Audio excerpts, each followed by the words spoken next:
இந்த நிகழ்ச்சியில் எல்லாருக்கும் என்னோட மனமார்ந்த வாழ்த்துக்கள். நன்றி. மைத்ரி எனக்காக ரொம்ப ஸ்பெஷல் படம். ஃபஸ்ட்டு படம் தமிழ் இண்டஸ்ட்ரியில் நான் எடுத்த படம். அதுக்கு ஃபஸ்ட்டு நன்றி நான் பரத்துக்கு தான் சொல்லணும். ஏன்னா பரத் ஃபஸ்ட் டைம் என்னை பிட்ச் பண்ணும்போது பாதியிலேருந்து எனக்கு டேக் கேர் பண்ணுறதுக்கு சொன்னார். ஆனால் நான் ரொம்ப யோசித்தேன் இந்த படம் பற்றி. ஆனால் நான் கிளியராக சொல்லிட்டேன், எனக்கு ஃபஸ்ட்டு இந்த படம் நீங்கள் காமிங்க, அதுக்கப்புறமா நான் டேக் கேர் பண்ணுறேன், ஒன்றும் பிரச்சனை இல்லைன்னு சொல்லிவிட்டு வி ஹவ் ஸ்டார்டட் ஃப்ரம் தேர். ஆனால் படம் பார்த்ததுக்கப்புறமா எனக்கு ரொம்ப ரொம்ப ரொம்ப பிடிச்சிது.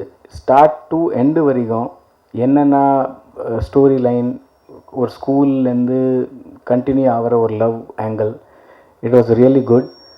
இதில் கஷ்டப்பட்ட டோட்டல் டீம், பரத் சரி, விஜய் சரி, எல்லாருக்கும் hats off for doing this.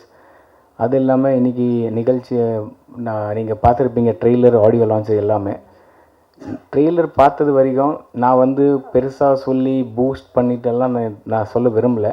படமே உங்களுக்கு பேசும். கண்டிப்பாக நீங்கள் வந்துட்டு இதை பற்றி நீங்கள் கொஞ்சம் சப்போர்ட் பண்ணுங்கள். இந்த படத்துக்கு சின்ன படம் தான், ஆனால் 100% உங்களுக்கு சாட்டிஸ்ஃபேக்ட்ரி படம் தெரிஞ்சு தான் வெளியில் வரும். So please help us. And இந்த படம் பற்றி கொஞ்சம் நல்லபடியாக பண்ணுங்கள். எல்லா பத்திரிகையாளருக்கும் என்னோடய request, it's and deeply request from my side. அது இல்லாமல் இன்றைக்கி Nandagopal sir, Vivekanand sir, Kutti Revathi madam, எல்லா cast and crew and everybody, thank you so much. Bye. அனைவருக்கும் வணக்கம். ஊடக நண்பர்கள், திரை நண்பர்கள், இங்கே மேடையில் அமர்ந்திருக்கும் தயாரிப்பாளர் நண்பர்கள், கலைஞர்கள் எல்லோருக்கும் இந்த காலை வேளையில் இவ்வளவு ஒரு மகிழ்ச்சியான ஒரு நிகழ்வில் பங்கெடுத்து கொள்வது உண்மையிலேயே ஒரு பெரிய வாய்ப்பு அப்படின்னு நினைக்கிறேன் நான். காரணம் இந்த படத்தில் பாடலாசிரியராக நான் பணியாற்றி இருக்கிறேன் அப்படிங்கிறது மட்டும் இல்லை, இயக்குனர் பரத்தோட வேலை செய்திருப்பது அது ரொம்ப முக்கியமான விஷயம். நீங்கள் இதுக்குள்ளே எல்லோரும் உணர்ந்திருப்பீங்க. வழக்கமாக இயக்குனர், தயாரிப்பாளர், அந்த படிநிலைகளெல்லாம் இந்த படத்தில் நம்ம பார்க்கவே முடியாது.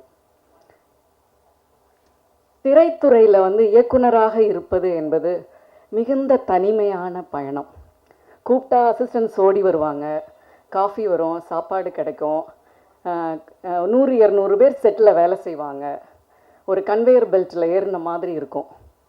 ஆனால் என்ன இருந்தாலும் இயக்குனருடைய தனிமை என்பது இயக்குனரோடே இருப்பது. அது திரைக்கு பின்னாடி, படப்பதிவுக்கு பின்னாடி நிறைய வலி, இழப்பு, போராட்டம், குழப்பம், தயக்கம், தடை, சந்தேகம் எல்லாத்தோடையும் இருக்கும். அந்த தனிமையை எல்லாம் மிகப்பெரிய வலிமையாக ஆக்கி காட்டியிருக்கிறார் இந்த படத்தில் பரத் அப்படின்னு நம்ம சொல்லணும்.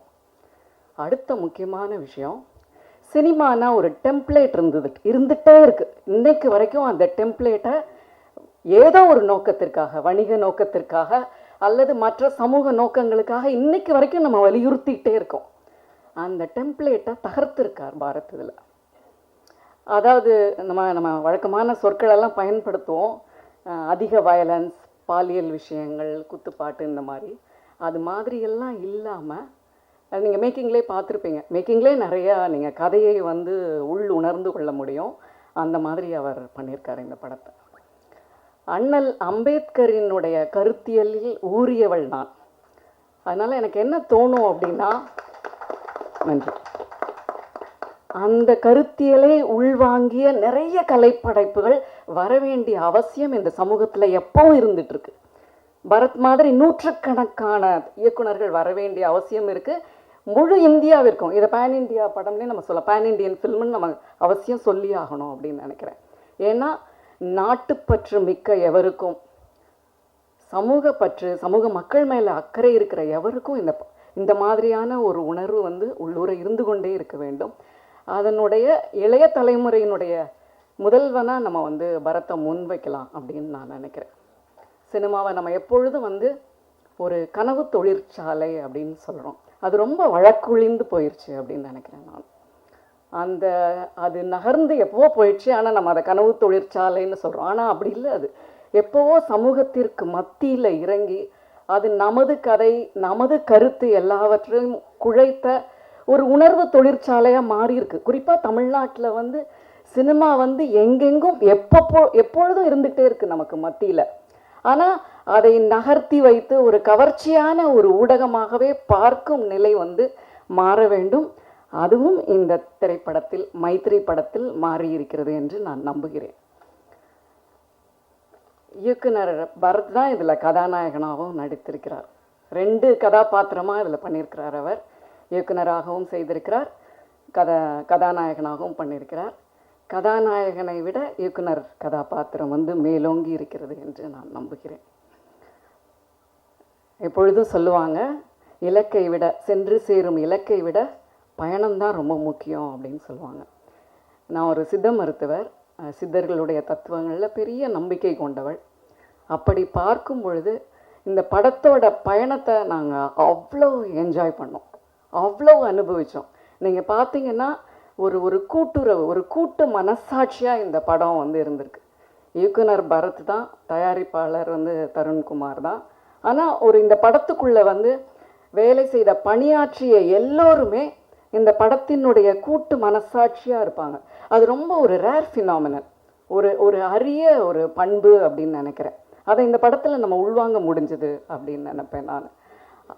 அப்புறம் இன்று சினிமா திரைத்துறைக்கு ரொம்ப அவசியமாக தேவைப்படுவது அப்படின்னு நான் நம்புறது என்னென்னா, ஒரு நவீன சினிமா பண்பாடு தேவைப்படுது அப்படின்னு நினைக்கிறேன்.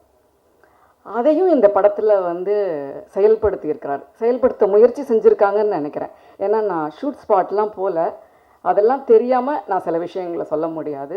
ஆனால் நான் இவர்களோடு பழகிய வரைக்கும் ஒரு தோழமையாகட்டும், தோழமை உணர்வு, சமத்துவ உணர்வு, ஒரு உழைப்பு, கூட்டுழைப்பு எல்லாமே அவர்களோட வந்து நீங்கள் பார்த்தீங்கன்னா நீக்கமற கலந்துருக்கும்.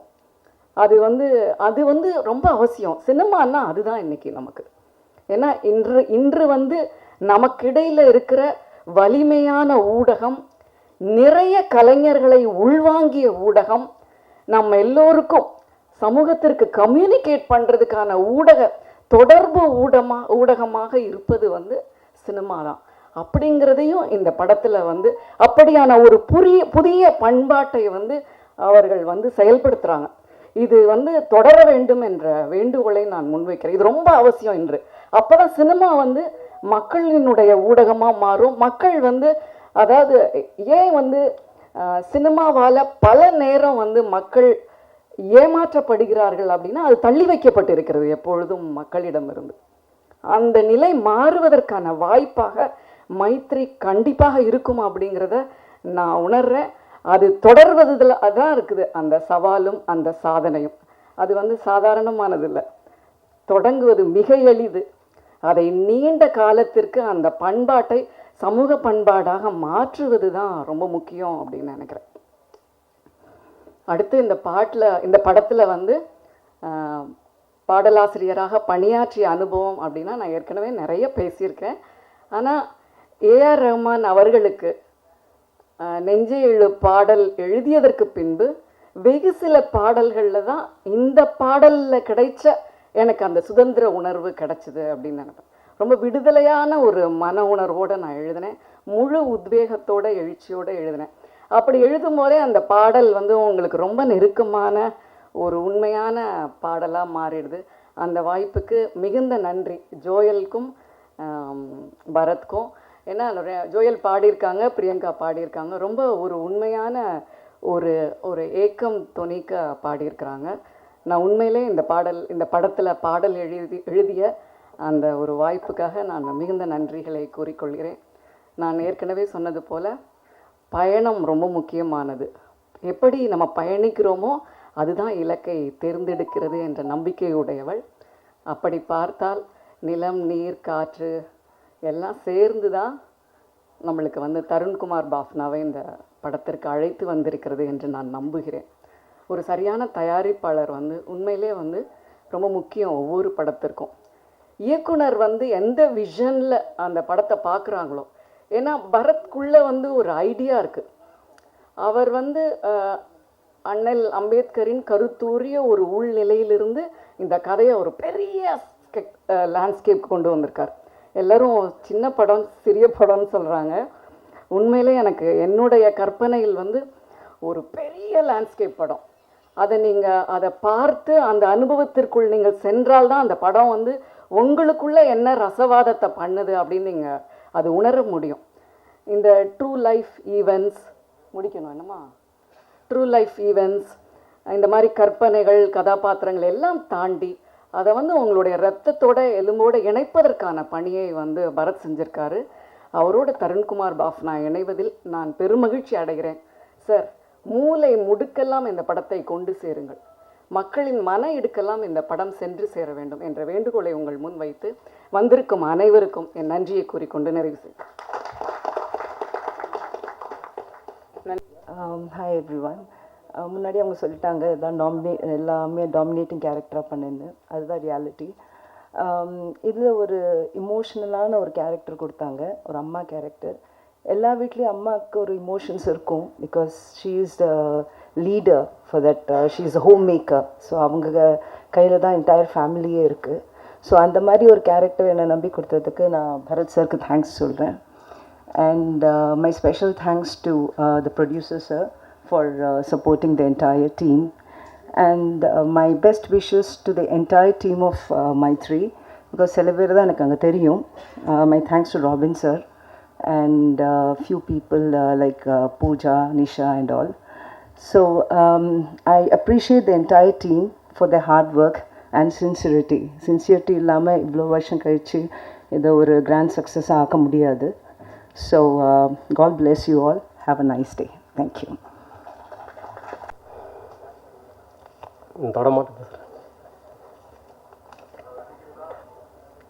அனைவருக்கும் வணக்கம். நான் ஃபஸ்ட்டு ஒரு நன்றி சொல்லிக்கிறேன் சில பேருக்கு மட்டும். கோ ப்ரொடியூசர் லக்ஷ்மி நாராயணன், அப்புறம் mister Rakesh and Vijayaraj, then Albert, இவங்களுக்கு நான் நன்றி சொல்லிக்கிறேன். நெக்ஸ்ட் வந்து இந்த படத்தோட கேமராமேன் விக்னேஷ் மல்லையா, அவர்களுக்கு நான் நன்றி சொல்லிக்கிறேன். தென் மியூசிக் டைரக்டர் ஜோயல் ஜான்ஸுக்கும் நான் இந்த நேரத்தில் நன்றி சொல்லிக்கிறேன். ஸோ நாங்கள் எல்லாருமே சேர்ந்து ஒருத்தருக்கு நன்றி சொல்லணும் அப்படின்னா தருண்குமார் பாஃப்னாக்கு தான். ஏன்னா எங்களை வந்து கரெக்டான டைமில் ரிசீவ் பண்ணார், எங்களை ரொம்ப என்கரேஜ் பண்ணாங்க, ரொம்ப சந்தோஷமாக இருந்தது. நான் சாரை வந்து ஃபஸ்ட் டைம் ஆஃபீஸில் மீட் பண்ணும்போது அவர் என்னை ரிசீவ் பண்ண விதமே ஏதோ ரொம்ப க்ளோஸ் ஃப்ரெண்டை வந்து ஹேக் பண்ணி அப்படின்ற ஒரு மூடில் தான் நான் வந்து ரிசீவ் பண்ணார். நான் ரொம்ப என்ஜாய் பண்ணேன் தட் டே. ஸோ நான் இதில் இன்னும் ஒரே ஒரு விஷயம் மட்டும் சொல்லிடுறேன். இந்த கவிதையுடைய லைன் வந்து இந்த படத்துக்கு ரொம்ப கேட்சிங்காக இருக்கும்னு நான் வந்து நினைக்கிறேன். ஆக்சுவலாக அந்த கவிதையை வந்து யார் எழுதுனான்னா 1941 தேசிய கவி விநாயகம் பிள்ளை அவர் எழுதின ஆசிய ஜோதி அப்படிங்கிற கவிதை தொகுப்பில் வர ஒரு கவிதையோட 2 லைன் மட்டும் சொல்கிறேன். மங்கையராய் பிறப்பதற்கே நல்ல மாதவம் செய்திடல் வேண்டும் அம்மா. எப்படின்னா மங்கையர்னா பெண், அதாவது ஒரு பெண்ணாக பிறப்பதற்கே நீங்கள் வந்து மிகப்பெரிய தவம் செய்யணும் அப்படிங்கிறது அந்த கவிதையோட 2 அர்த்தம். ஸோ நீங்கள் இந்த மைத்திரி படம் பார்த்த பிறகு கண்டிப்பாக இந்த கவிதை வந்து உங்கள் மனசில் கேட்கும். மாதராய் பிறப்பதற்கே நல்ல மாதவம் செய்தல் வேண்டுமம்மா. நான் இந்த படத்தில் எனக்கு நிறைய டைலாக் கொடுத்துட்டாங்க, அதனால் நான் இங்கே கம்மியாக தான் பேசணும் அப்படின்ற எனக்கு நான் பிளான் பண்ணி தான் வந்தேன். பட் ஒன்று சொல்லிடுறேன், அது எனக்கு இங்கே பேசணுன்னு எனக்கு ஆசை. நான் அந்த ஸ்க்ரீனில் பேசினதை நான் இங்கே பேசணும் ஆசை. அதுக்கு முன்னாடி என்னுடைய வெட்டிக்கிளி நான் டைரக்டருக்கு வந்து நான் அது செல்லம் கொஞ்சம் இல்லையா, அம்முக்குட்டி, பொம்மைக்குட்டி, மாமா குட்டி அப்படிங்கிற மாதிரி நான் வந்து பரத்தை வந்து வெட்டிக்கிளின்னு அப்படின்னா வந்து நான் செல்லமாக நான் வந்து கூடுவேன். அவன் வயசில் சின்னவனால என் தம்பி அப்படிங்கிற முறையில் தான் நான் அவன்லாம் பேசுகிறேன், கோச்சிக்காதீங்க. ஸோ இந்த டீசரில் பார்த்த அந்த ஒரு டைலாக்கை நான் இங்கே பேசணும்னு ஆசைப்பட்றேன். ஏய், உனக்கு அஜித் பிடிக்குமா விஜய் பிடிக்குமாடா? கேப்டன் விஜயகாந்த் இப்படியே பேசி ஜாலியாக போயிட்டே இருக்கணும், வாழ்க்கையை பற்றி ரொம்ப யோசிக்கக்கூடாது. ஏய், நீ வாழ்றதுக்கு ஒரு காரணம் இருக்கண்டா, அதுக்காக வாழ். நன்றி. அனைவருக்கும் வணக்கம். நான் உங்கள் ரவி ஏழுமலை. இந்த நேரத்தில் இந்த மேடையில் நிற்கிறதுக்கு காரணமாக இருந்த இத்தனை வருஷமாக என்னை செதுக்கிய அத்துணை இயக்குனர்களுக்கும் இந்த நேரத்தில் நன்றியை தெரிவிச்சுக்கிறேன். இந்த மைத்ரி ஆடியோ லான்ச்சில் நான் இங்கே இருக்க காரணமாக இருக்க என்னுடைய இயக்குனர் அன்பு தம்பி பரத் அவர்களுக்கு இந்த நேரத்தில் நன்றியை தெரிவிச்சுக்கிறேன். அவரை எனக்கு இன்ட்ரடியூஸ் பண்ணி இந்த கேரக்டருக்கு இவர் கரெக்டாக இருப்பார்னு சொன்ன இயக்குனர் கார்த்திக் பாண்டியன் அவர்களுக்கும் இந்த நேரத்தில் நன்றியை தெரிவிச்சுக்கிறேன். ப்ரொடியூசர் தருண் சார் அவர்களுக்கும் என் நன்றியை தெரிவிச்சுக்கிறேன். மைத்ரி அப்படின்னா என்னவா இருக்கும்? எல்லாரும் ஒரு டவுட்லேயே இருப்பீங்க, இந்த மைத்ரின்ற டைட்டிலுக்கு என்ன அர்த்தமாக இருக்கும்னு. அதுக்கு எங்களுடைய டைட்டிலில் போயிட்டு நீங்கள் அந்த மைத்தின்ற பேரை ஜூம் பண்ணி பார்த்தீங்கன்னாவே தெரியும், அதில் எல்லாமே இருக்கும். அதுவே இதை ஸ்பெஷலாக நான் கருதுகிறேன். அப்புறம் இன்னொன்று விஷயம் என்ன சொல்லணுன்னா, இந்த டீமில் நான் போய் பார்க்கும்போது ஏதோ புதுசாக தான் நான் போனேன், பட் ஒரு ஃபேமிலி மாதிரி அது ஆயிட்டோம். அங்கே எனக்கு ட்ரீட் பண்ண அசிஸ்டன்ட் டைரக்டர், முக்கியமாக சொல்லணுன்னா இலா, பிரவீன், இன்னும் நிறைய பேர் இருந்தாங்க. அவங்களாம் அப்படி கேர் எடுத்துக்கிட்டாங்க. அதே மாதிரி இந்த படத்தில் பார்த்தீங்கன்னா நிறைய சீன்ஸ் வரும். அந்த சீன்ஸ்லாம் நீங்கள் வேறு எந்த படத்துலையும் பார்த்துருக்க மாட்டீங்க. ஏன்னா யுனிக்காக இருந்தது. நானே பார்த்துட்டு என்னடா இது யுனிக்காக இருக்கே அப்படின்னு நினச்சேன். அதுவே இந்த படத்துக்கு பெரிய சக்ஸஸாக இருக்கும்னு என்னோட கருத்து. அப்புறம் பார்த்தீங்கன்னா இதில் நடிச்சிருந்த காயத்ரி ஷான் அவங்க பார்த்தீங்கன்னா வெயிட்டை ரொம்ப ரெடியூஸ் பண்ணி நடித்தாங்க, அப்புறம் கெயின் பண்ணி நடித்தாங்க. அது இந்த படத்தை பார்க்கும்போது நீங்களே பிரமிப்பாக பார்ப்பீங்க, என்னடா அது ஒரு ஆக்ட்ரஸ் இவ்வளோ எஃபர்ட் போட்டு நடிச்சிருக்காங்களேன்னு. ஆனால் எங்களுடைய இயக்குனர் அன்பு தம்பி பரத் சும்மா முடியை நீட்டாக வளர்த்துக்கிட்டு, பின்னாடி கொஞ்சம் வளர்த்துக்கிட்டு, இப்படி தூக்கி அப்படியே பயங்கரமாக ஸ்கோர் பண்ணிவிட்டு, நம்ம எதிர் வீட்டு பையன்மா இருக்கானே, இவன் நம்ம பக்கத்து வீட்டு பையன் மாதிரி இருக்கிறானேன்ற மாதிரி சூப்பராக நடிச்சுட்டு போயிட்டாரு. ஸோ மியூசிக் ஆடியோ லான்ச்சில் வந்திருக்கோம். இதில் மிஸ்டர் ஜோயல் ரொம்ப சூப்பராக மியூசிக் பண்ணியிருக்காரு. எனக்கு தெரிஞ்சு இந்த படத்தில் ஒரு 5 சாங்கோ 6 சாங்கோ இருக்குது. இதில் இப்போ ஒரு சாங் பார்த்தீங்க, அதில் ஒரு ஹம்மிங் வரும், கரி கரி கரி கரின்னு. அதுவே கேட்கறதுக்கு ரொம்ப சூப்பராக இருக்குது. ஸோ இந்த படத்தில் எல்லா விஷயமே சூப்பராக இருக்குங்க. இன்னொரு விஷயம் சொல்லணுன்னா டைலாக். இந்த படத்தில் டைலாக்லாம் பார்த்தீங்கன்னா என்னடா அது இப்படி ராவாக இருக்குது இந்த படத்தில்னு நினைப்பீங்க. அதாவது எக்ஸாம்பிளுக்கு என்ன சொல்லணும்னா, ஃப்ரெண்ட்ஸ் படத்தில் வடிவேலு தலையில் ஒரு சுத்தியல் விழுந்த உடனே ஒரு சவுண்டு வரும், டங்குன்னு. அந்த மாதிரி இருக்குங்க டைலாக் எல்லாமே. எனக்கே நானே பார்க்கும்போது என்ன இப்படி இருக்குது. அதாவது டைலாக் இவர் எப்படின்னா ட்ரூ இன்ஸ்பிரேஷனில் தான் நிறைய டைலாக் எழுதியிருக்காரு. அதாவது கற்பனையில் எழுதுனதை விட ரியலாக பார்க்கும்போது பேசுகிறாங்கல்ல நிறைய கேரக்டர்ஸ், அந்த கேரக்டர்ஸை வச்சு எழுதுனதுனால ஒவ்வொரு டைலாக்கும் ரொம்ப சூப்பராக இருக்கும். அதனால் நீங்கள் எல்லாருமே திரைத்துறையை சார்ந்தவங்களாக இருக்கட்டும், திரைத்துறை சாராதவர்களாக இருக்கட்டும், எல்லாருமே இந்த படத்தை தியேட்டரில் போய் பார்த்துட்டு இந்த படத்தை மிகப்பெரிய வெற்றி படமாக ஆக்கணும்னு இந்த நேரத்தில் கேட்டுக்கிறேன்.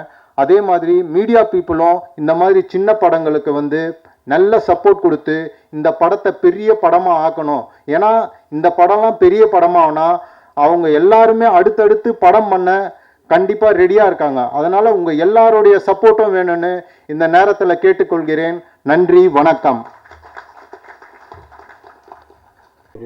இது என்னோட ஃபர்ஸ்ட் ஸ்டேஜ். நான் வெல் ப்ரிப்பேர்டாலாம் வரல. முன்னாடி எங்கள் டைரக்டர் சொன்னார் நம்ம ப்ரிப்பேர்டாக வந்தேன்னு. ஸோ ஃபர்ஸ்ட் ஸ்டேஜ் நர்வஸ், அந்த எதுனா தப்பாக பேசி நான் மன்னிச்சிருங்க. என் பேர் ஃபிலோமின் ராஜ். நான் பெங்களூர் சித்தார்த்த நகர் ஏரியாவிலேருந்து வரோம். நாங்கள் பிறந்து பார்ன் அண்ட் ஸ்டடீஸ் எல்லாமே அங்கே தான். எங்களோட சீனியர் அண்ட் எங்களோட எல்லா விஷயத்துலேயும் என் குருநாதா பரத்.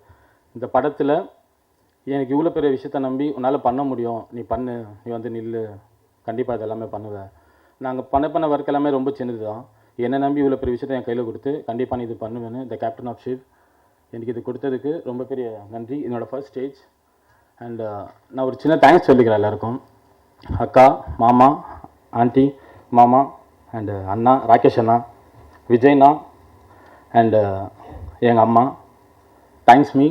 நான் கண்டிப்பாக இங்கே நிற்கிறேன், என் டீம் கூட பரத் இருக்க. கண்டிப்பாக நாங்கள் பண்ணது ஜெயிச்சிச்சு. Thank you so much for I never give up. Love you all. ரொம்ப மகிழ்ச்சி. எல்லாருக்கும் காலை வணக்கம். நான் கொஞ்சம் ஃபஸ்ட் வரும்போது இந்த ட்ரெய்லரும் சாங்கும் பார்க்கல. I am very sorry. நான் நாளைக்கு படம் பார்க்க போகிறேன். ரொம்ப ஆடியோ லான்ச்லாம் பண்ணி பார்த்து ரொம்ப 5 வருஷம் ஆச்சு. இப்போ தான் என் நண்பர், இனிய நண்பர், தயாரிப்பாளர் தருணுக்காக வந்தேன். ஆனால் இந்த மேடை வந்து மிக சிறப்பான மேடையாக இருக்குது, ரொம்ப மகிழ்ச்சியான மேடையாக இருக்குது, ரொம்ப பாசிட்டிவாக மேடையாக இருக்குது. என்னோடய டிஸ்ட்ரிபியூட்ரு அவர் வீடு விவேகானந்தன் சார். அவர் ரொம்ப செலக்டிவாக தான் படம் பண்ணுவார். அவர் வந்திருக்கிறாரு அப்படிங்கும்போதே இந்த படத்தை அவர் ஏதாவது 10-20 சீன் பார்த்துருப்பாருன்னு நினைக்கிறேன். இல்லாட்டி சும்மாலாம் வரமாட்டார். ரொம்ப நல்ல நல்ல படங்கள்லாம் பண்ணியிருக்காரு. வேகந்தா பிக்சர்ஸ் நீங்கள் நோட் பண்ணி பாருங்கள்.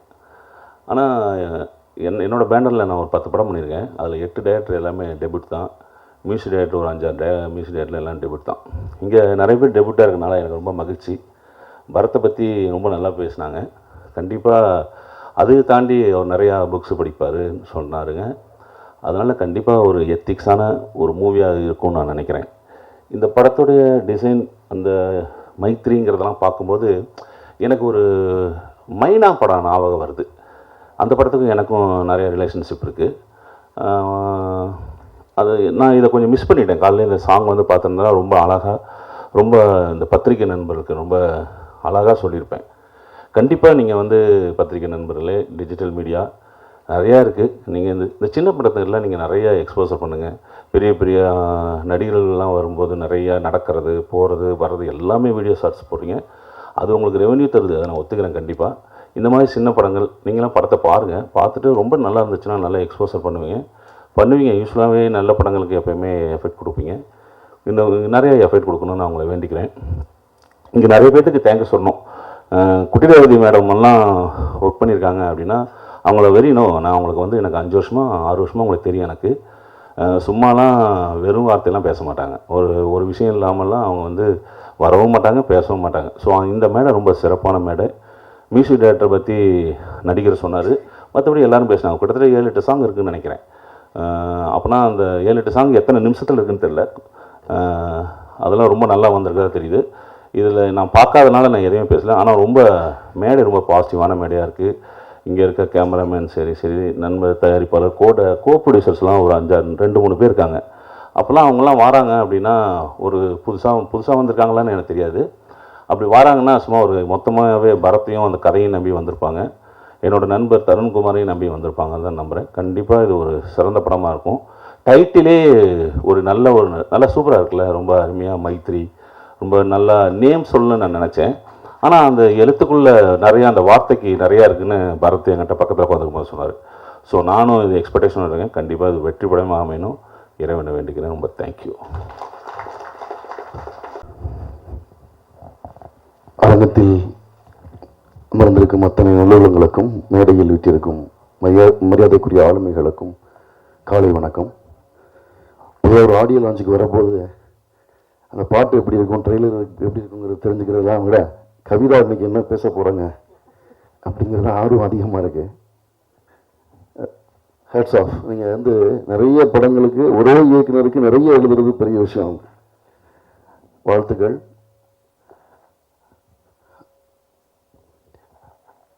மைத்ரி ஆக்சுவலி இந்த மேடை வந்து எனக்கு வந்து குட்டிரேவதி என்னுடைய அருமை தோழர், மிக முக்கியமான கவிஞர், என்னுடைய நலம் விரும்பி என்னுடைய எல்லா வளர்ச்சியிலும் உடன் இருப்பவர்.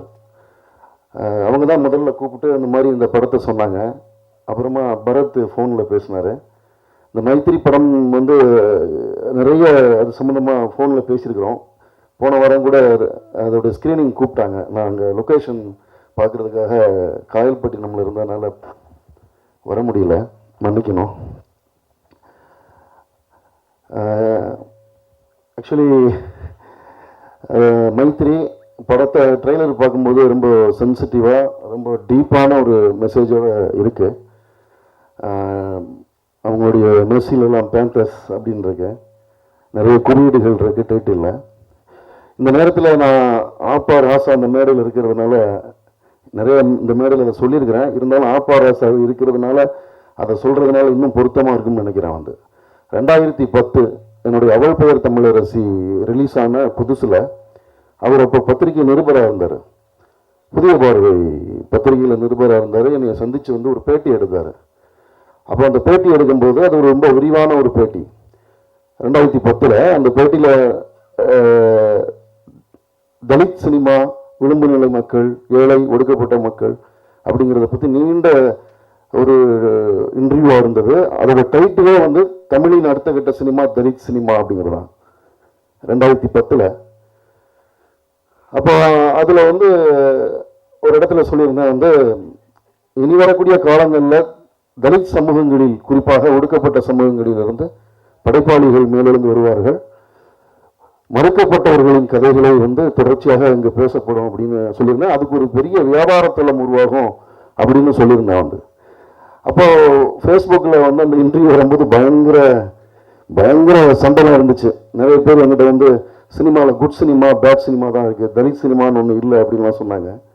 அப்போ நான் சொன்னேன், அப்படிலாம் இல்லைங்க, கருப்பின மக்களை பற்றின ஒரு நாவலில் கருப்பின இலக்கியத்தை, கருப்பு விஷயத்தை எப்படி சொல்கிறோமோ அது மாதிரி விளிம்பு நிலை மக்களை பற்றி எப்படி சொல்கிறோமோ அது மாதிரி தலித் சினிமான்னு ஒன்று இருக்குங்க அப்படின்னா, கடைசி அந்த இன்டர்வியூ அந்த ஃபேஸ்புக்கில் எடுக்கிற அளவுக்கு ஆயிடுச்சு.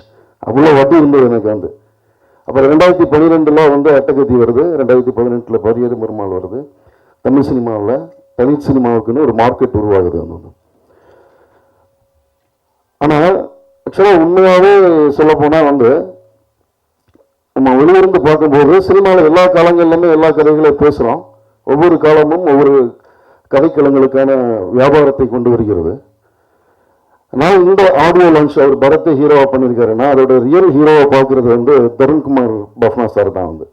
ஏன்னா ஒரு படம் எழுதுறதோ எடுக்கிறதோ விஷயமே இல்லை. இன்னைக்கு இருக்கக்கூடிய காலகட்டங்களில் ஒருத்தர் ஒரு படத்தை அங்கீகரித்து அந்த படத்தை ஆடியன்ஸுக்கு எடுத்துகிட்டு போகிறதுங்கிறது அது சாதாரணமான விஷயம் கிடையாது.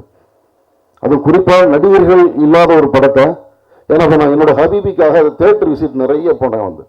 கிட்டத்தட்ட சென்னையிலேருந்து கன்னியாகுமரி வரைக்கும் போகும்போது நிறைய தேட்டர் ஆப்ரேட்டர்ஸ், தேட்டர் மேனேஜர்ஸ், ஓனர்ஸ்லாம் சந்திக்கும் போது யதார்த்தம் உரையாக இருக்குது. நம்ம இந்த மேடையிலேருந்து நம்ம ரொம்ப ஈஸியாக பேசிடலாம் தயாரிப்பாளர்கள், இயக்குநர்கள் அப்படின்னு. ஆனால் பவன் அடிக்கடி சொல்லுவார், ஒரு சினிமாவை உருவாக்குவது மட்டுமில்லை, ஒரு சினிமாவை அணுகுவது, அதாவது பார்ப்பதற்கே இங்கே ஒரு சென்ஸ் தேவைப்படுது, அதை சொல்லிக் கொடுக்கணும் அப்படின்னு. இங்கே என்ன பிரச்சனை இருக்குன்னு கேட்டிங்கன்னா, ஆக்சுவலாக என்னுடைய ஹபீபி படத்தோட ஒரு இதை எடுத்துக்கிட்டிங்கன்னா, எனக்கு ரோமியோ பிக்சர்ஸ் ராகுல் என்னோட படத்தை ரிலீஸ் பண்ணார். ராகுல் அந்த படத்துக்கு வரல அப்படின்னா ஹபீபி இந்த அளவுக்கு வெற்றி படமாக மாறி இருக்காது, போய் சேர்ந்துருக்காது. நான் ஒரு தேட்டர் மேனேஜரோட பேசும்போது அவர் சொன்னார், சார் ஒரு ஷோக்கு நாங்கள் தரமாட்டோன்னு தான் சொன்னோம், ஆனால் ராகுல் சார் சண்டை போட்டு தரலன்னா பாருங்கிற மாதிரி குடும்பப்படி சண்டை போட்டு தான் உங்கள் படத்துக்காக ஒரு ஷோ வாங்கினாரு. அப்புறம் அடுத்த நாட்கள் 2 ஷோவாக மாறிச்சு, 3 ஷோவாக மாறிச்சு. ஸோ எங்கள் ஸ்க்ரீனிங்கில் எங்கள் மால்லே 2 ஸ்க்ரீனிங் போட்டோம் அப்படின்னாங்க. பட் என்ன பிரச்சனைன்னு கேட்டிங்கன்னா, சிறிய படங்களுக்கு ஆடியன்ஸ் வர்றதில்லைங்கிறதெல்லாம் யதார்த்தமாக இருக்குது. இப்போ முன்னாடிலாம் சினிமாவில் பார்த்தீங்கன்னா ஒரு 10 வருஷத்துக்கு முன்னாடி வரைக்கும் லேட் பிக்கப் அப்படின்னு ஒரு கல்ச்சர் இருந்தது. ஒரு 2-3 நாள் கழித்து பத்திரிகைகளை சொல்ல வேண்டிய அவசியமே இல்லை. பராசக்தி காலகட்டத்திலேருந்து போன வாரம் ரிலீஸ் ஆன எல்லா சின்ன படங்களுக்கும் பத்திரிகையாளர்கள் கூட இருப்பாங்க. அதுதான் நம்ம ஊர் பத்திரிகையோடைய ஸ்பெஷல். எல்லா நல்ல டைரக்டர்ஸும் எல்லா நல்ல படங்களுக்கும் பத்திரிகைக்காரர்களுக்கு அவங்க பாரபட்சம் இல்லாமல் கொண்டு போய் சேர்த்துருக்காங்க. அது ஒரு பெரிய வரலாறு இருக்குது. ஹபீபியையும் என்னோட அவள் பெயர் தமிழரசியும் அவங்க பெரிய அளவில் சப்போர்ட் பண்ணி கொண்டு போய் சேர்த்தாங்க. பட்டு ஆடியன்ஸ் தேட்டருக்கு வர்றது இருக்கு இல்லையா, அது ரொம்ப சுருங்கிடுச்சு. இன்னைக்கு 3வது நாள் 4வது நாள் ஒரு படம் தேட்டருக்கு ஆடியன்ஸ் கேள்விப்பட்டு வரும்போது அடுத்த வெள்ளிக்கிழமை ஒரு 5 தேட்டர் 5 படமோ 10 படமோ ரெடியாக இருக்குது. அதுவும் பெரிய நிறுவனங்கள் ரிலீஸ் ஆச்சுன்னா ஒரு 600 ஸ்க்ரீன்ஸ் 700 ஸ்க்ரீன்ஸை வைண்ட் அப் பண்ணிடுறாங்க. இப்போ தானே பிக்கப் ஆகி வருது, ஒரு 4 வாரம் தானே பிக்கப் ஆகி 4 நாள் 5 நாள் இப்போ தானே டாக் வருது. சரி ஓகே, இன்னொரு 1 வாரத்துக்கு இந்த படத்தை போகலாம் அப்படிங்கலாம் இல்லை. அப்போ படம் ரிலீஸ் ஆகக்கூடிய எண்ணிக்கை, ஆடியன்ஸ்க்கு உள்ள வராத போகாமை, இப்படின்னு நிறைய பிரச்சனைகள் இருக்கு. அதாவது அடிப்படையில் சரி செய்ய வேண்டியிருக்கு. இப்போ ஃபர்ஸ்ட் ஒரு வெள்ளி சனி ஞாயிறு 3 நாள் தான் சினிமாவோட ஆயுசுன்னு இருக்கிறதுனால மக்கள், அதாவது நம்ம ஒரு தீபாவளிக்கு தயாராகிற மாதிரி, பொங்கலுக்கு தயாராகிற மாதிரி, நம்மளுடைய குடும்ப நிகழ்வுகளுக்கு தயாராகிற மாதிரி ஒரு எளிய கலைஞர்களுடைய ஒரு சிறிய படங்களை வந்து ஒரு 3-4 நாளைக்கு மேலே நம்ம வந்து தள்ளினோம்னா அந்த படம் தியேட்டரில் நிற்காதுன்னு தெரிஞ்சு அந்த முதல் 3 நாள் ஓப்பனிங் வந்துட்டாங்கனாலே பிரச்சனை இருக்காது. ஆனால் அது வருவதுங்கிறது இங்கே வந்து ரொம்ப கடினமாக இருக்குது. ரொம்ப போராடி தான் வந்து தேட்டருங்களுக்கு ஷோஸ் வாங்க வேண்டியிருக்கு. அப்படி வந்து இந்த படத்துடைய ஹீரோவாக இருக்கக்கூடிய தருண்குமார் சாருக்கு வந்து வாழ்த்துக்கள் சார். ஏன்னா நீங்கள் ஆக்சுவலாக ஒரு பெரிய பின்புலத்திலிருந்து வர்றீங்க. நிச்சயமாக நீங்கள் நினச்சிருந்தா வந்து ஒரு பெரிய நடிகர்களோட படம் பண்ணலாம். ஆனால் உங்களுக்கு ஒரு அறம் இருக்குது. சிறிய படங்களை வந்து இந்த மாதிரியான போராடிக்கக்கூடிய கலைஞர்களை வந்து மக்கள்கிட்ட கொண்டு போய் சேர்க்கணும்னு நினச்சிருக்கிறீங்க. ரொம்ப நன்றி சார். பரத், பொதுவாகவே வந்து என்னென்னா மெயின் ஸ்ட்ரீம் சினிமாவுக்குன்னு ஒரு ஃபார்முலா இருக்குது. அப்புறம் மெயின் ஸ்ட்ரீம் ஆடியன்ஸுக்குன்னு ஒன்று இருக்குது, ஒரு பேட்டர்ன் இருக்குது. அது எப்படின்னு கேட்டிங்கன்னா, இஸ்லாமியர்களை தீவிரவாதிகள் நான் சொன்னோம்னா அது ஈஸியாக நம்புவாங்க. இங்கே அப்படி தான் கட்டமைக்கப்பட்டிருக்கு. இப்போ விளிம்பு நிலை தலித் மக்களை பற்றி ஒன்று சொன்னோம்னா அதுதான் நம்புவாங்க. குறிப்பாக திருநங்கைகளை பற்றி உசு பொட்டை அப்படின்னு கேவலமாக பேசணும்னா அதை கைதட்டுவாங்க. ஏன்னா அது வந்து வெகுஜன ரசனையில் காலங்காலமாக ஃபீட் பண்ணப்பட்ட ஒன்று. அப்போ நீங்கள் வெகுஜன ரசனையில் நின்றுக்கிண்டு வெகுஜன மக்களோட ஒரு ஒரு பொருளை எடுத்து படம் பண்ணுறதுக்கும் அதுக்கு எதிராக நின்று ஒரு படம் எடுக்கிறதுக்கும் ஒரு பெரிய துணிச்சல் வேணும். அது வந்து பரத்துக்கு இருக்குது. அது உண்மையிலே நீங்கள் முதல் படமே இப்படி ஒரு கதையை தேர்வு செஞ்சதுக்கு உங்களுக்கு வாழ்த்துக்கள். ரொம்ப ப்ராமிசிங்காக இருக்குது ட்ரெய்லர். மியூசிக் டைரக்டர், பாடலாசிரியர்கள், படத்துடைய ஆர்ட் டைரக்டர், ஒளிப்பதிவாளர், எல்லாத்தையும் தாண்டி என்னென்னா ஒரு படம் வந்து வெற்றி அடையணும். அது ரொம்ப முக்கியம். ஏன்னா வந்து ஒரு படம் சக்ஸஸ் இல்லைன்னா அந்த இயக்குனர் அடுத்த நாள் தனிமைப்படுத்தப்பட்டுருவார். அந்த தனிமை வந்து அவர் அது வரைக்கும் இருந்த தனிமையை விட ரொம்ப மோசமான தனிமையாக இருக்கும். யாரெல்லாம் அந்த கொள்கையை பேசுகிறாங்களோ அவங்க கூட நிற்க மாட்டாங்க. இப்போ இந்த துறை முழுக்க முழுக்க என்னன்னு கேட்டிங்கன்னா ஒரு வணிகம் சார்ந்த ஒரு துறை. நிச்சயமாக இந்த படம் வெற்றி பெறும் நம்பிக்கை இருக்குது. இந்த படம் மக்கள் வந்து தியேட்டரில் பார்க்கணும். தொடர்ந்து தருண்குமார் சார் மாதிரியான நல்ல மனிதர்கள், நம்ம டிஸ்ட்ரிபியூட்டர் சார், அவங்க மெட்ராஸ் என்டர்டைன்மெண்ட் நந்தகுமார் சார் எல்லாருமே நல்ல நல்ல படங்கள் கூட நிற்கணும். நிச்சயமாக இந்த கலைஞர்கள் எல்லோருக்குமே இதில் நடித்த காயத்ரி ஷான்லேருந்து எல்லோருமே நிறைய எஃபர்ட் போட்டிருக்காங்கன்னு தெரியுது. கடுமையாக உழைச்சிருக்கிறீங்க. நான் சொல்கிறது ஒரே ஒரு விஷயம்தான். நீங்கள் கடலில் எத்தனை புயலை சந்திக்கிறீங்க, எவ்வளோ திமிங்கலங்களை சந்திக்கிறீங்க, எவ்வளோ பெரிய ஆழி பேரலைகளை சந்திக்கிறீங்கிறதெல்லாம் உங்கள் விஷயமே இல்லை.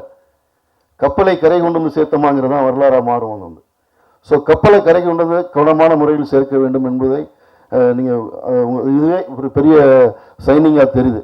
இவ்வளோ முக்கியமான ஆட்கள் இந்த ஆடியோ லஞ்சுக்கு வந்தது. தோழர் குட்டி ரேவதி அவங்கள ஏன்னா ஆக்சுவலி சமீப காலமாக நான் சொல்ல போனால் நிறைய விழாக்களுக்கு போக முடியல. ஏன்னா டிசம்பரில் ஷூட்டிங், அதுக்கான வேலைகள் இருக்கிறதுனால ரேவதி தோழருக்காக மட்டும்தான் வந்தேன். ஆனால் வந்து பார்க்கும்போது அது நிச்சயமாக அவர் வந்து ஒரு நல்ல டீம், அவங்க எல்லாருமே வந்து சந்தித்ததில் ரொம்ப சந்தோஷமாக இருக்குது. எல்லோருக்கும் வாழ்த்துக்கள். நன்றி.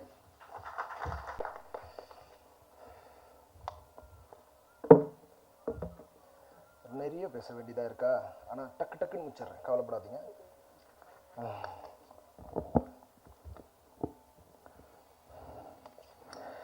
என்னென்னா உழைப்பு வந்து எப்பவுமே ரெஸ்பெக்ட் பண்ணிடணும், ஹானர் பண்ணிடணும். ஏன்னா அதுதான் ரொம்ப முக்கியமான விஷயம். அதுவும் கலைப்படிப்புனா அதில் வந்து பல விஷயங்கள் இருக்குது. முக்கியமாக சொல்லப்போனால் அதில் உயிர் போகிற அளவுக்கு பெயின் இருக்குது அதை படைக்கும் போதும்.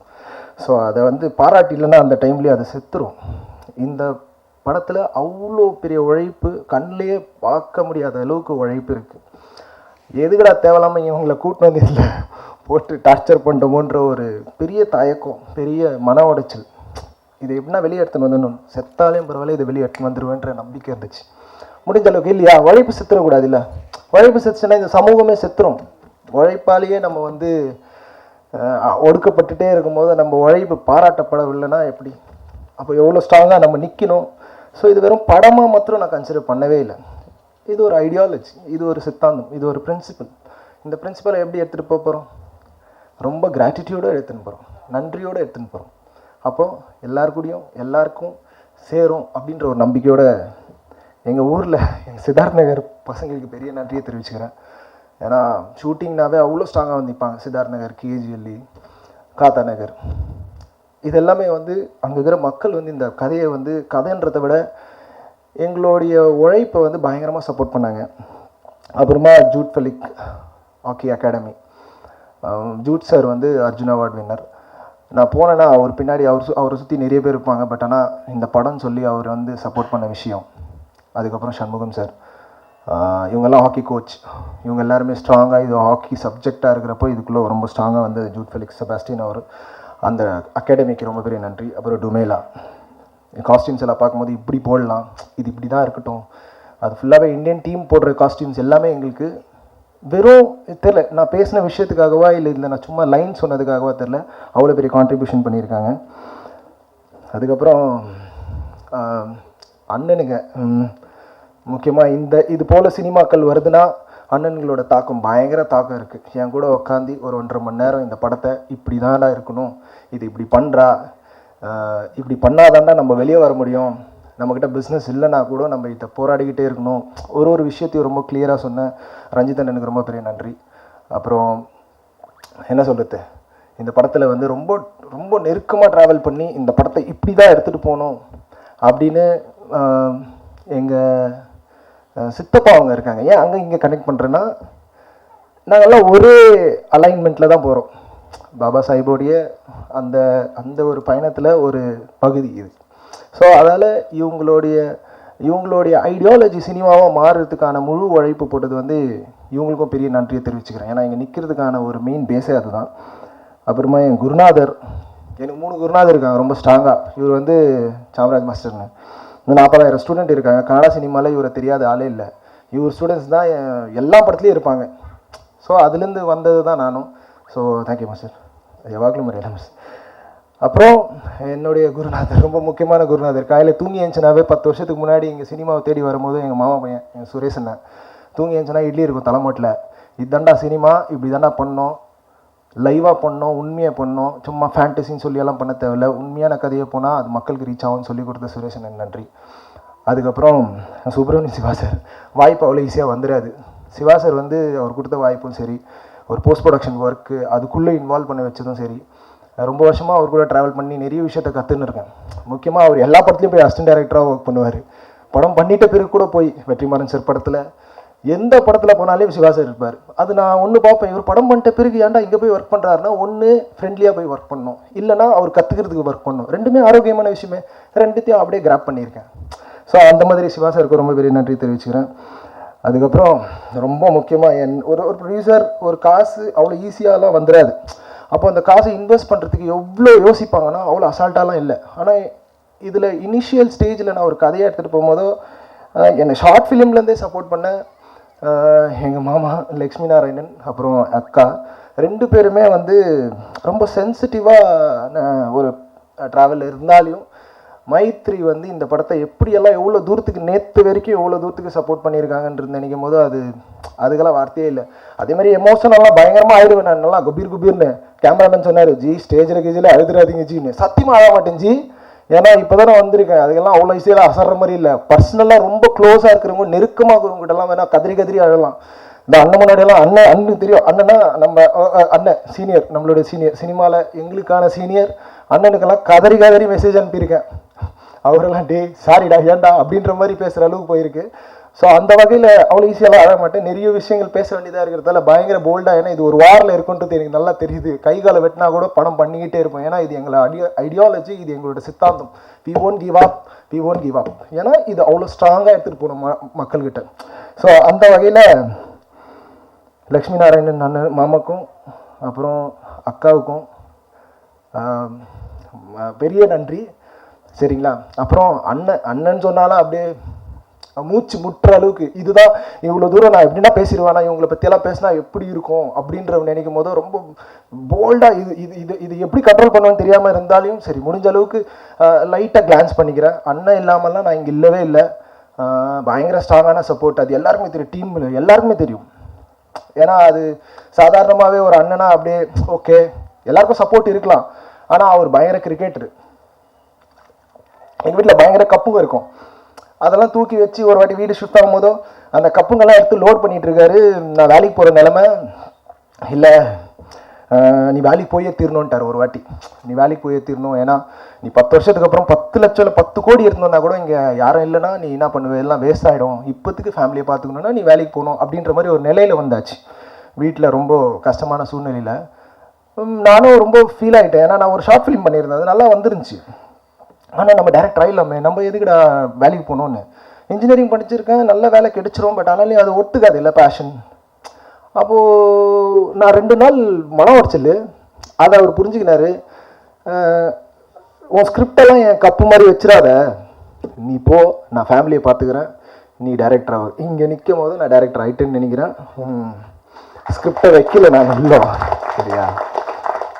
அதுக்கப்புறம் நண்பன் ஒருத்தன் கத்தின்னு ஓடி நின்னா இல்லை விஜய்னு, இந்த காலேஜில் டான்ஸில் கூப்பிட்டு வந்து நடுவில் நிற்க வச்சு நீ பண்ணியா பண்ணுவேன்னு அசோசியேட் ப்ரொடியூசராக மாறி இதில் ரொம்ப பெரிய பயணம். நிறைய விஷயம் இழந்துட்டான் அவன் இந்த படத்தாலன்னு சொல்லலாம், ஒரு விதத்தில் நிறைய விஷயம் இழந்துட்டான். பட் ஆனால் இன்னைக்கு வரைக்கும் எவ்வளோ ஸ்ட்ராங்காக நிற்கிறான்னா அதுக்கு என் மேலே வச்சிருந்த நம்பிக்கைக்கு நான் எப்படி என்ன ரிட்டர்ன்ஸ் பண்ண போகிறேன்னு தெரில.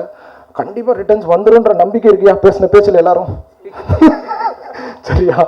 அதனால் விஜய்க்கு ரொம்ப பெரிய நன்றியை தெரிவிச்சுக்கிறேன். ஆல்பர்ட் நான் சின்ன வயசுலேருந்தே பயங்கர டிசிப்ளின்டு.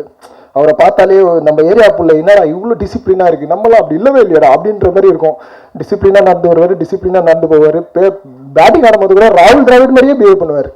அப்போ அவ்வளோ டிசிப்ளின்டான ஆளாக இருக்கும்போது அது பெரிய ஒரு இன்ஸ்பைரிங்காக இருந்துச்சு. அவர் பயங்கரமாக ஒரு மூடை கிரியேட் பண்ணிகிட்டே இருக்கார். சரி, அவர்கிட்ட போய் நிற்கும் போது சூப்பராக ரிசீவ் பண்ணி எங்களை அடுத்த கட்டத்துக்கு எடுத்துன்னு போகிறார்.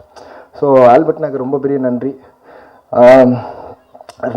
அதுக்கப்புறம் சேட்டண்ண கிராஃபிக்ஸ் ஒரு 3,000-4,000 படத்துக்கு வந்து ரோட்டோ ஆர்டிஸ்டாக ஒர்க் பண்ணி இந்த படத்தில் ஹாக்கி டீம்ஸை வந்து ஃபுல்லாகவே அந்த ஹாக்கி போர்ஷன் எல்லாத்தையுமே வந்து பேக்ட்ராப் எல்லாம் பக்காவாக ஒர்க் பண்ணி கொடுத்த சூப்பர்வைசர், கிராஃபிக்ஸ் சூப்பர்வைசர் எங்கள் மாமன் சேட்டனுக்கு நன்றி.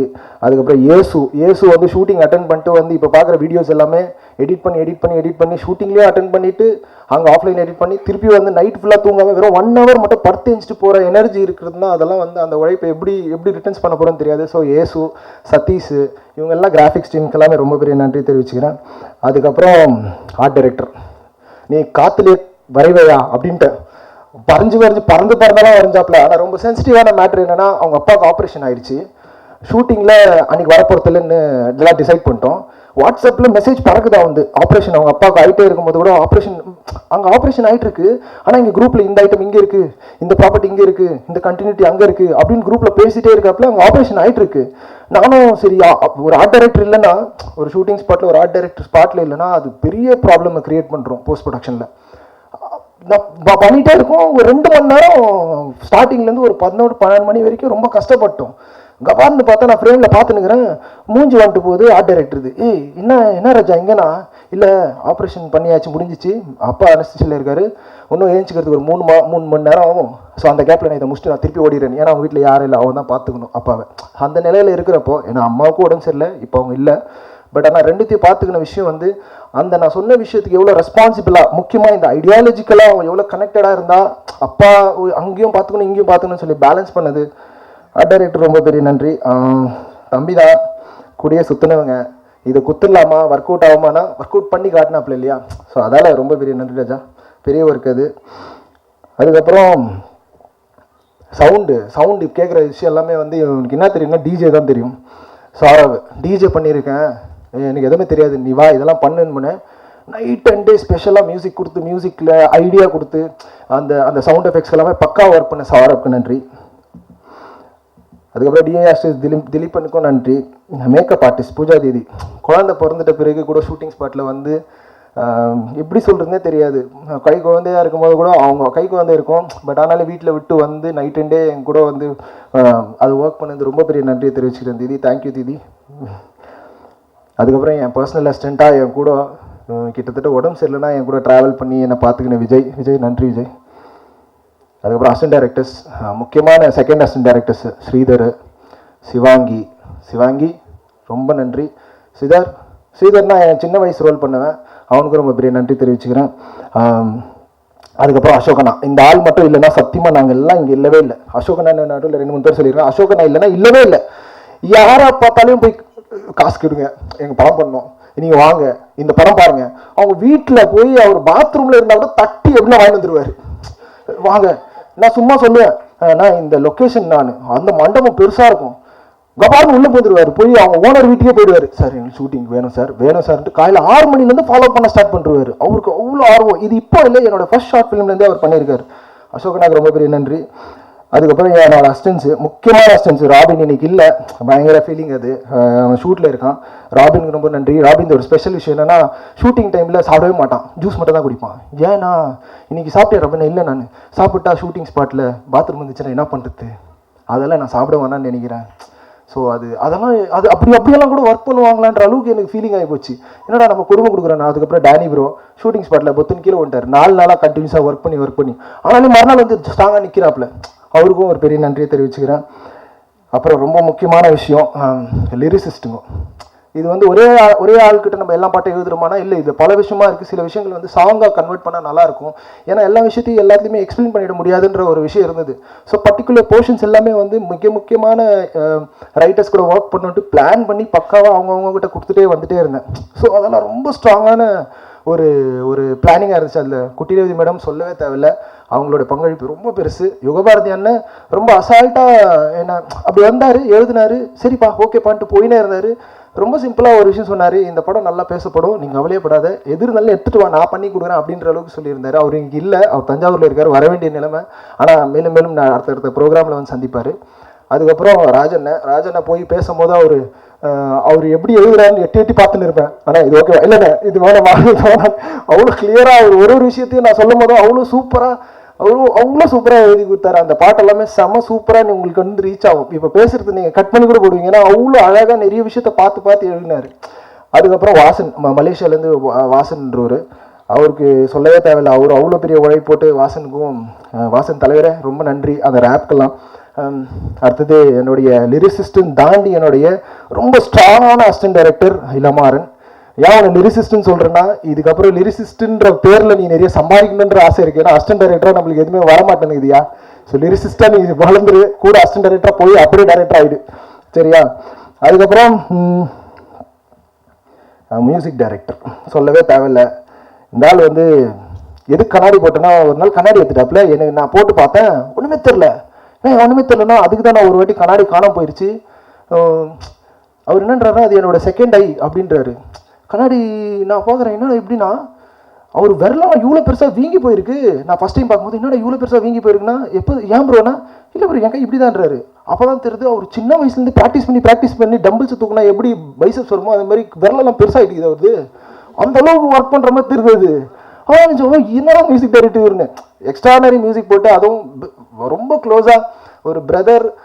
எனக்கு இந்த படத்தை வந்து என் படத்தை ரொம்ப தெளிவாக காட்டினது வந்து மியூசிக் டைரக்டர் தான்.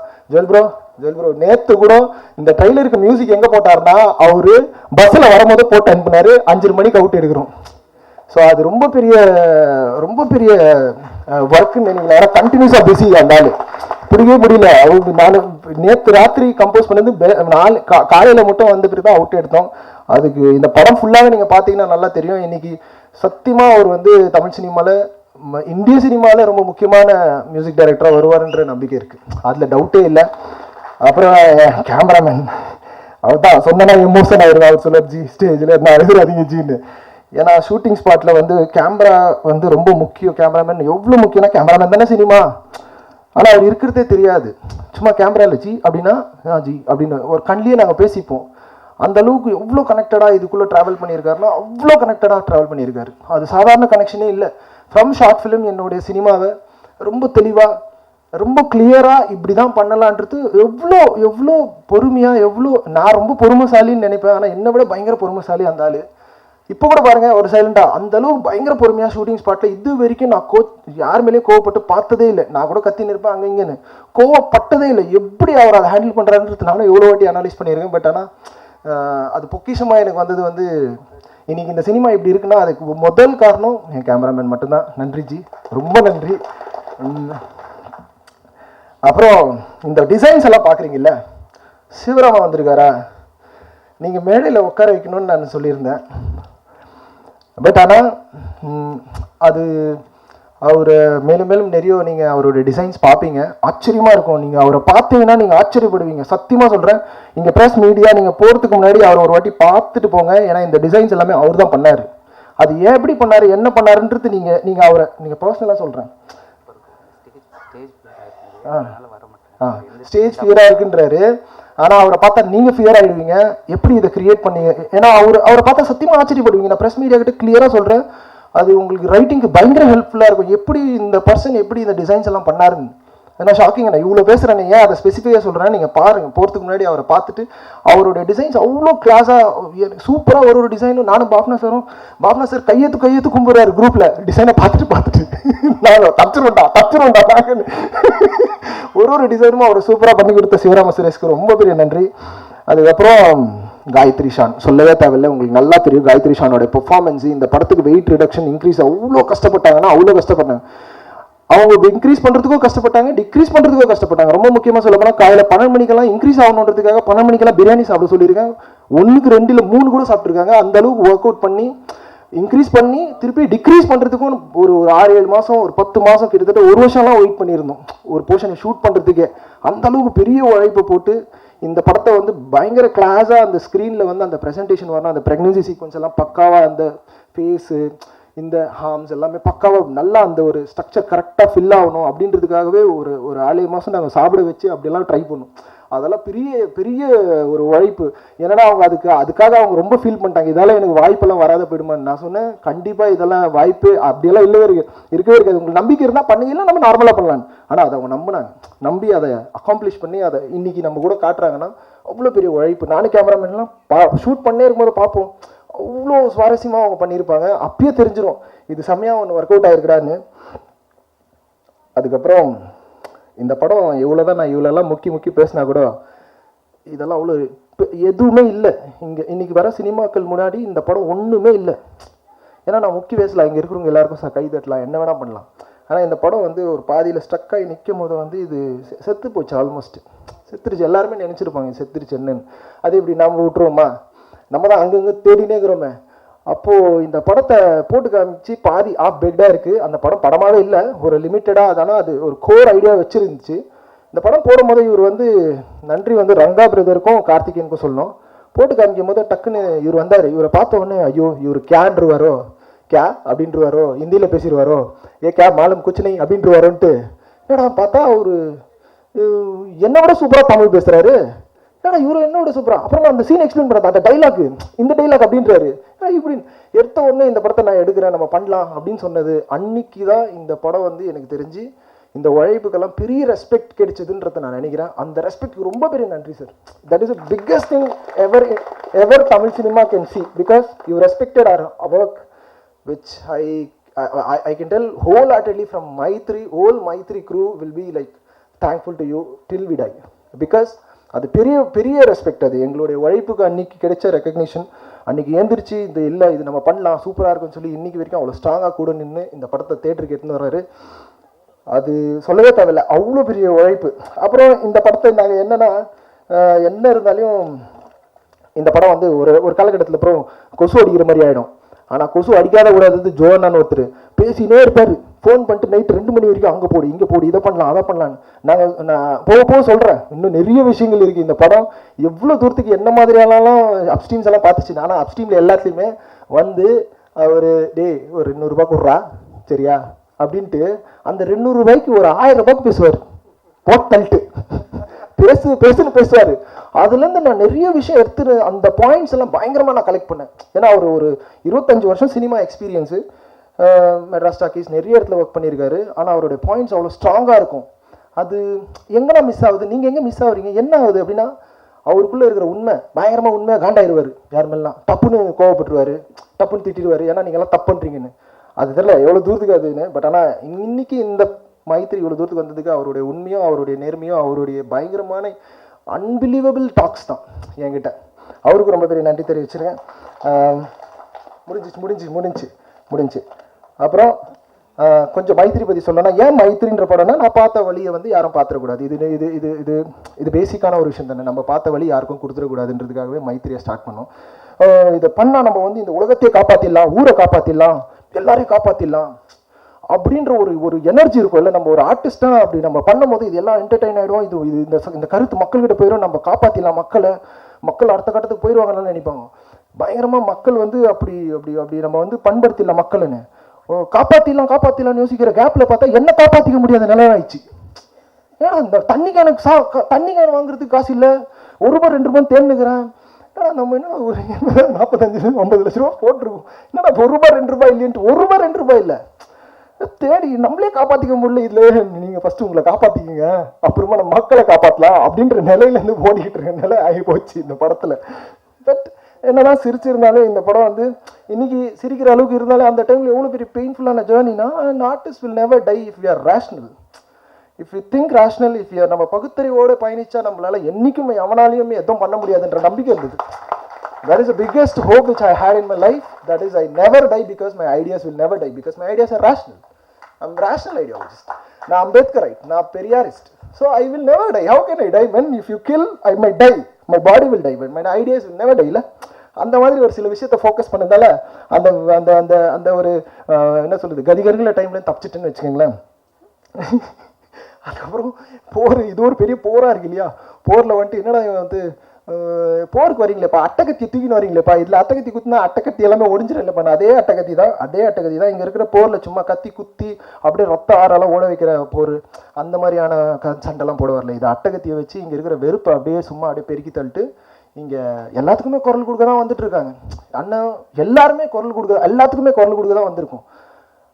முடிஞ்ச அளவுக்கு எங்களுக்கு யாருமே குரல் கொடுக்காத நிலையில இருக்கும்போது நாங்கள் கொடுக்குறோம். இப்போ எவ்வளோ பெரிய ஆள் நாங்கள்லாம், எங்களுக்கே கொடுக்குறதில்ல யாருமே, ஆனால் நாங்கள் கொடுத்துட்டே இருப்போம், அதுக்கு தான் வந்திருக்கோம். ஸோ அதால் தேவையில்லாமல் அந்த மாதிரி நிறைய விஷயங்கள் இப்போ இதே மேடையில் தான் நான் அதெல்லாம் கேட்கும் போதும் இதெல்லாம் பேசலாமானா, இப்போ ஃபஸ்ட்டு ஃபிலிம்லேயே நிறைய பேசாதப்பான்னு, ஃபஸ்ட்டு ஃபிலிம்லேயே இதெல்லாம் நிறைய பேசாதப்பா, நாளைக்கே செத்து போட்டா யார் வந்து பேசுவாங்க, வருவங்களா யாருன்னா? எனி டைம் நம்ம டெத்தாக இல்லைல்ல, பேசிக்கிட்டே இருக்கணுன்றது தான். சார் பயப்படாதீங்க, கண்டிப்பாக ரிலீஸ் பண்ணிவிடுவோம், நிறைய பேசியிருக்கோம், பக்காவாக வச்சு செஞ்சுருக்கோம், ப்ரெஸ் நம்மளுக்கு எதாவது அவன் பண்ணி விடுன்னு நினைக்கிறேன். ஸோ ஆனால் தருண் சார் ஆசிரியர் மாதிரி இல்லை சார், நீங்கள் எது வேணாலும் பேசுங்க பார்க்கலாம், நீங்கள் எது வேணாலும் போடுங்க. அவர் அந்த படத்தை வந்து நிறைய விஷயத்த நான் அவர் பக்கா நான் வெஜிடேரியன் ஸ்க்ரீனில் அப்படி காட்டியிருக்கோம், அவர் அதை பற்றி எதுவுமே யோசிக்கல, பரவாயில்ல அப்படின்ற மாதிரி அதை ரிசீவ் பண்ண விஷயம் எனக்கு நான் யோசிக்கிறேன், என்னடா இது அப்படின்னா, அதெல்லாம் அவ்வளோ பெரிய நம்பிக்கை இருக்குல்ல. அவர் ஒரு விஷயத்த பிலீவ் பண்ணுறாருல்ல, நம்மளுக்கான விஷயத்த அது அவங்களுக்கான விஷயம். அவர் அவ்வளோ சூப்பராக அவ்வளோ அறிவுபூர்வமாக அந்த இடத்த நிற்கும் போதோ ஒரு கலைஞன் என்றைக்கும் எந்த டைம்லையும் சாக மாட்டான்னு நினைக்கிறப்போ பயப்பட வேணாம் சார், நம்மளை எதுவும் பண்ண நடந்துடும் சார், கவலைப்பட வேணாம். அதுக்கப்புறம் ரொம்ப முக்கியமான ஒரு விஷயம் என்னென்னா, இந்த எஃபர்ட் ஏன்னா காலகாலமாக நிறைய வழியிலேயே வந்து கேரி பண்ணிக்கிட்டே இருக்கிறதால ஒரு கோவம் வந்துடும் இல்லையா. அந்த கோவத்தோட வெளிப்பாடை தான் நான் பார்க்குறேன். அந்த கோவத்தை வந்து மக்கள் மேலெலாம் செலுத்த முடியாது, ஏன்னா கோச்சிக்க முடியாது, ஏன்னா அவங்க அது காரணமே இல்லை. சமகாலத்தில் இருக்கிற மக்கள் வந்து எதுக்கும் இது காரணமே இல்லை, இதுக்கெல்லாம் முன்னாடி யாரோ ஒருத்தர் உருவாக்கி விட்டு போயிட்டாங்க. ஸோ அந்த ஒரு கோவத்தை எப்படி நம்ம அந்த கோவத்தை எங்கே காட்டலான்னா படைப்பு மேலே காட்டியாச்சு, ஃபுல்லாக எஃபர்ட் போட்டாச்சு. ஏன்னா அந்த கோவம் தான் எங்களை இன்னமும் அப்படின்ற ஒரு மூடு.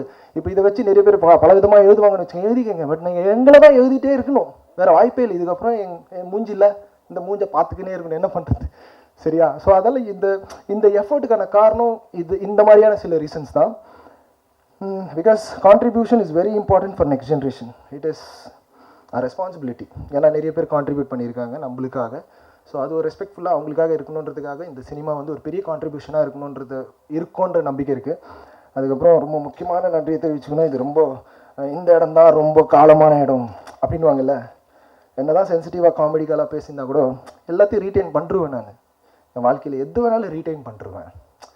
இந்த படத்தால் என் அவருடைய கடைசி காலத்தில் தான் என்னால் பேசிக்கூட முடியல. என்னுடைய பெரிய லாஸ் என்னென்னா, இந்த படம் வந்து நிறைய பேர் பார்க்க போகிறாங்கன்றது நம்பிக்கை இருக்குது. ஒரே ஒரு ஷாட்டு கூட காட்டல அந்த ஆளுக்கு. எங்கள் அப்பா ஒரு ஷாட்டு சரியாக காட்டல. ஷூட்டிங் ஸ்பாட் வந்தால் கூட வானாப்பா எனக்கு கொஞ்சம் தயக்கமாக இருக்குன்னு ஒளிஞ்சு பார்த்துட்டு போயிடுவார். எப்படின்னா காட்டிடுவோன்னா ஷூட்டிங் அப்படி போயிட்டே இருக்கிற டைமில் மிஸ் பண்ணிட்டேன். அது ரொம்ப வலி. அது என்ன கோவமா என்னன்னு தெரியல, அது என்னவா கன்வெர்ட் ஆகும் தெரியாது. பட் அது பெரிய இழப்பாக நினைக்கிறேன். அவராக மாறி நிற்கிறேன்னு நினைக்கிறேன். அதுக்கப்புறம் அப்படி நின்று தான் நான் எங்கள் அம்மாவுக்கு நன்றி சொல்லணும்னு நினைக்கிறேன். முடிச்சிட்டேன்னு நினைக்கிறேன். ஏன்னா இந்த எமோஷன் இங்கே கட் பண்ணிக்கிறேன். ஏன்னா ரொம்ப எமோஷ்னலாக ஆக தேவையில்ல, அதில் மட்டும் கிளியராக இருக்கேன் நான். ஏன்னா இது ரொம்ப இப்போ தானே வந்திருக்கேன் நானும். இப்போ முடிச்சுட்டுனா நான் நாளைக்கு வீட்டுக்கு போயிட போகிறேன்னா இல்லை, இதுக்கப்புறம் பெரிய பெரிய படங்கள் பண்ணுவோம். என் டீம் என் கூட நிற்கன்னு நினைக்கிறேன். ப்ரெஸ் மீடியா எல்லாருமே நிற்பாங்கன்னு நினைக்கிறேன். ப்ரெஸ் மீடியா கண்டிப்பாக இதுக்கு பெருசாக சப்போர்ட் பண்ணுவாங்கன்றது நம்பிக்கை இருக்குது. மக்கள் எல்லாரும் சப்போர்ட் பண்ணுவாங்கன்ற நம்பிக்கை இருக்குது. அதுக்கப்புறம் நன்றி, வணக்கம். அப்புறம் மேடம் நீங்கள் வச்சுக்கோங்க. Thank you so much. முடிச்சோடனே தருண் சார்கிட்ட கொடுத்து இதை நந்தகோபால் சாருக்கு